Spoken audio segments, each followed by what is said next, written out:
Bismillahirrahmanirrahim. Assalamualaikum warahmatullahi wabarakatuh. Kembali bertemu lagi dengan saya, guru bahasa Inggris kalian, Mr. Supardi. Oke, selamat datang di pembelajaran bahasa Inggris kelas 9. Pada kelas 9, materi akan dijabarkan per bagian sesuai dengan tema yang sudah saya petakan sesuai dengan kebutuhan kalian sebagai kelas 9. Oke ya. Tanpa berlama-lama, langsung saja kita mulai pembahasan kita pada materi Bahasa Inggris kelas 9 kali ini. Sebelum kita memulai pembelajaran, marilah kita bersama-sama mengucapkan basmalah. Bismillahirrahmanirrahim. Oke teman-teman sekalian, materi kita dimulai dengan part 1 atau bagian 1 dengan judul Part of Speech. Part of speech ini artinya adalah kelas kata. Nah, KD-nya ini ya, kalian bisa baca sendiri. Nanti modul ini juga akan saya kirimkan ke kalian sebagai panduan kalian dalam melaksanakan setiap tugas yang ada di dalam modul ini. Video ini saya buat untuk mempermudah kalian memahami materi yang ada pada pembahasan modul ini. Oke. Di bagian satu ini judulnya sesuai dengan yang saya sampaikan adalah kelas kata atau part of speech. Nah, KD-nya ini kalian bisa baca sendiri. Kemudian indikator pembelajarannya.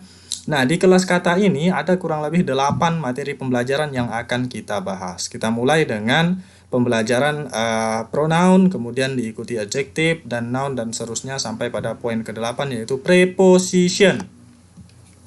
Oke, ini tujuan pembelajaran pada bagian satu ini. Kalian bisa baca sendiri. Kemudian materi pembelajarannya, ini arahannya.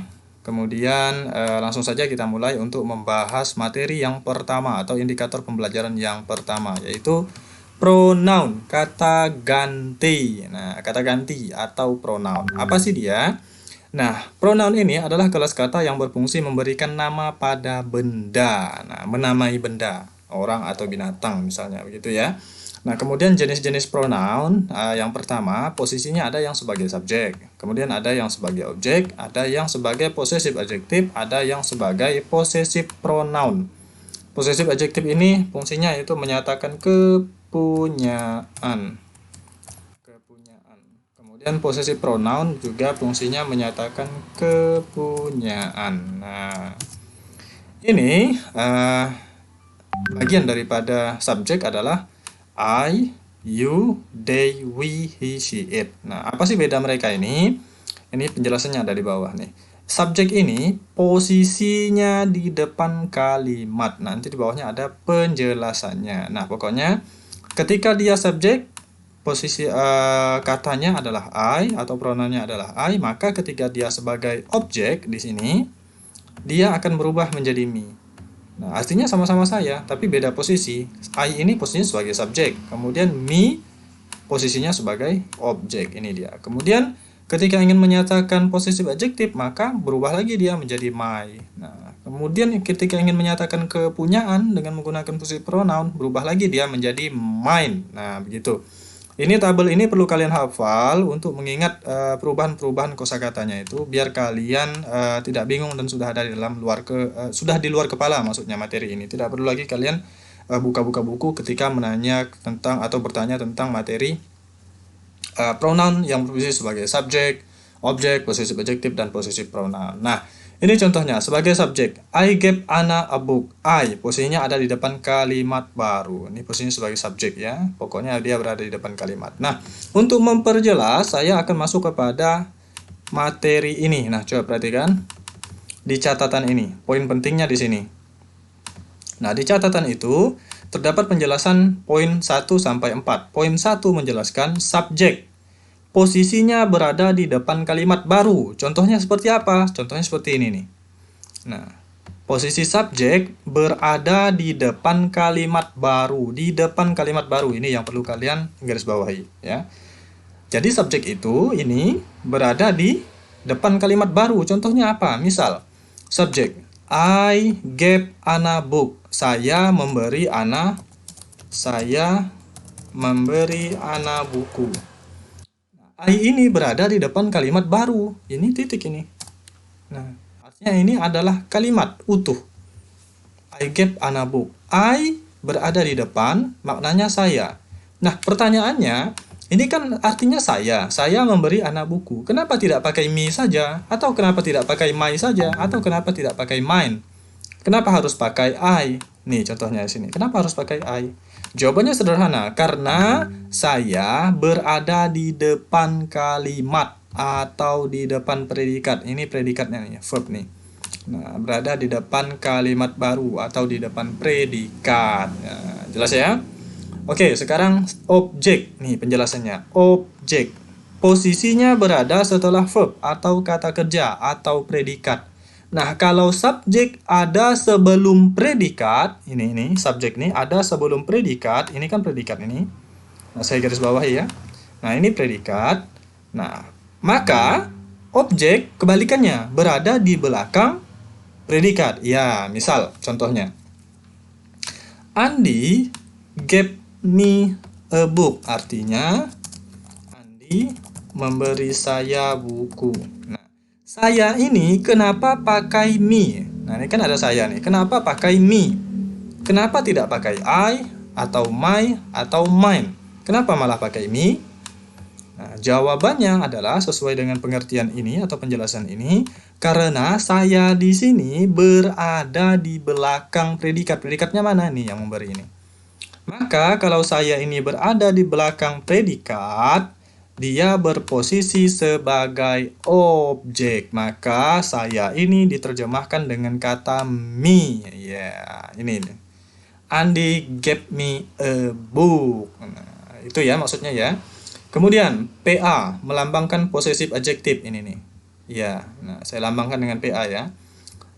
Posisinya, coba perhatikan. Possessive adjective, posisinya berada sebelum kata benda. Contoh, my book. Possessive adjective baru noun. Ini artinya buku saya. Buku saya. Nah, padahal kata buku saya ini kalau diterjemahkan ke dalam bahasa Inggris secara berurutan, maka posisinya seperti ini dia. Book, my.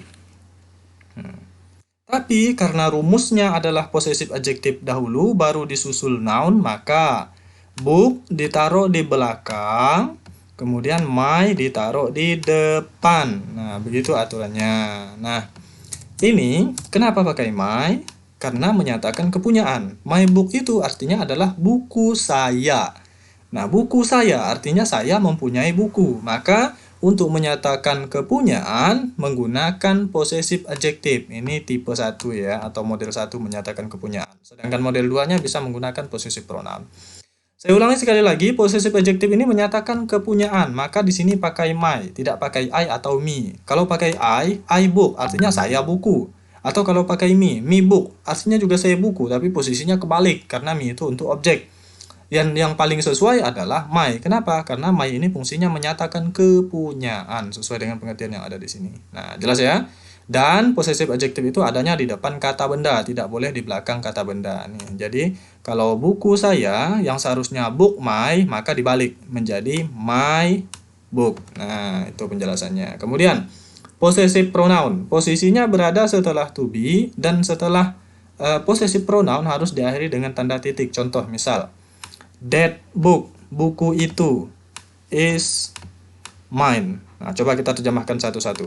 Posisinya berada sebelum. Coba perhatikan di sini sebelum. Sorry ya, bukan ini ya. Ini nih, di sini. Nih, posisinya berada setelah to be. Nih, kita garis bawah, kita tebalkan aja. Posisinya berada setelah to be. Coba dalam kalimat ini, that book is mine, kita cek mana to be-nya. Oke, ini to be-nya. Is, kita tebalkan. Nah, maka posisinya berada setelah to be. Benar ya? Ini possessive pronoun-nya berada setelah to be. To be-nya mana? Ini. Nah, kemudian dan setelah PP harus diakhiri, PP ini melambangkan possessive pronoun ya. Setelah PP harus diakhiri dengan tanda titik. Mana tanda titiknya? Ini. Nah, kita tebalkan. Ini kan possessive pronoun, maka setelah possessive pronoun ini harus diakhiri tanda titik. Nah, that book is mine. Buku itu adalah punyaku. Terjemahan bahasa Inggrisnya ke bahasa Indonesia seperti itu. Buku itu punyaku. Nah, jelas ya. Nah, di sini ada contohnya. The book given to Ani is mine. Buku yang diberikan kepada Ani adalah punyaku. Nah, ini. Buku yang diberikan kepada Ani adalah punyaku. Ini terjemahannya. Punyaku, kunya di belakang, kemudian setelah itu titik. Maka ini adalah adalah ciri-ciri daripada penggunaan possessive pronoun. Nah, itu untuk pembahasan materi kita pada kesempatan kali ini. Mudah-mudahan cukup bisa memberikan penjelasan kepada teman-teman semuanya. Kalau ada yang bingung, silahkan tanya di kolom komentar pada video ini di channel YouTube. Kemudian, tugas kalian yang pertama, buatlah 5 kalimat menggunakan pronoun yang berposisi sebagai objek. Contoh, misal, contoh pronoun yang berposisi sebagai objek, ini contohnya nih. Nih.